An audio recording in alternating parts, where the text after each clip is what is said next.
When they announced the remake for Resident Evil 4, like many, I was ecstatic, and that Capcom was developing it directly.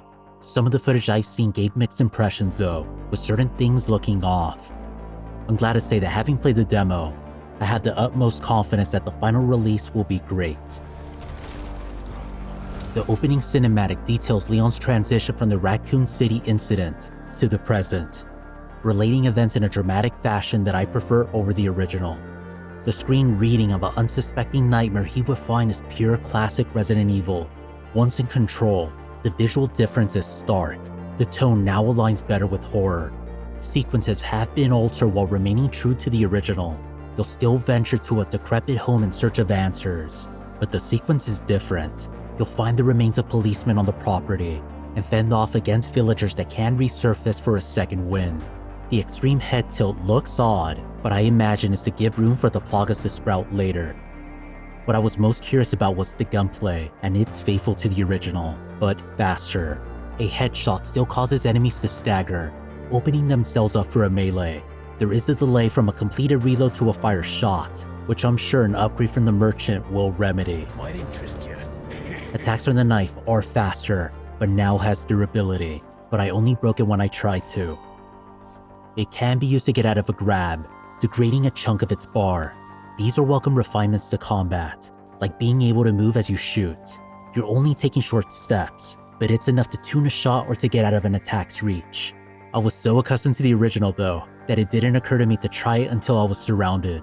Other nice touches are in how Leon tactically wields weapons. Loot is still random from drops or breakables, which is great as it retains the arcade sensibility to its action. Birds can still be shot for loot. Interactions with Hunnigan are more cinematic and framed within their respective scenes.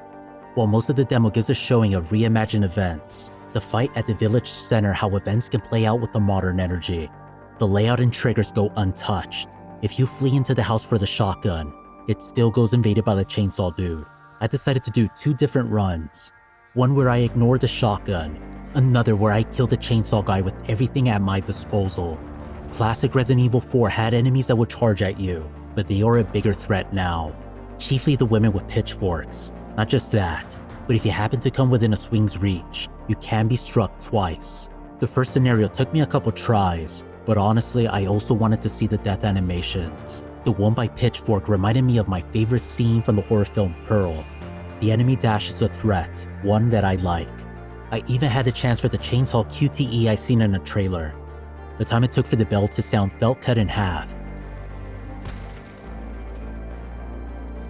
At which point the demo ends displaying the completion time. 17 minutes isn't bad. On the next run, we soldiered in. At that point I was warmed up. We easily held our ground on a roof. It was comical actually, kicking ladders down, headshotting people only to approach them for the kick. It was like old times. It was great. My time was actually slower, by seconds, but it sure didn't feel like it. For those checking out the demo on PC, there are a good amount of options that mirror past entries. I did like that they had AMD FSR 2.0 implemented, even if I didn't set it. Running the game on an RTX 3080, Ryzen 5800X, and 32GB of RAM with ray tracing disabled, performance wasn't bad. I did experience one blatant stutter, but I've replayed the demo several times now, and it's been the only memorable instance. With ray tracing set on normal, the FPS didn't seem affected, although there was stuttering. With ray tracing high, the FPS still looked the same, but the game crashed.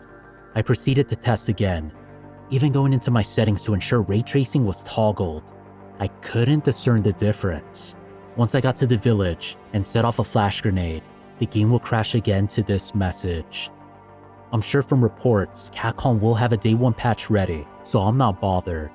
I would likely play through the game with it disabled anyway, like the setting to improve Leon's hair, where there was a hit to performance. Overall for graphics, not bad. It's a nice looking game. If you can check the demo out, I would recommend it, and if you haven't played through the original, I would stress it. I feel the experience will be divergent enough with the remake where you won't know the direction things will go, even if you do know how it ends. With that said, have fun and have a good one.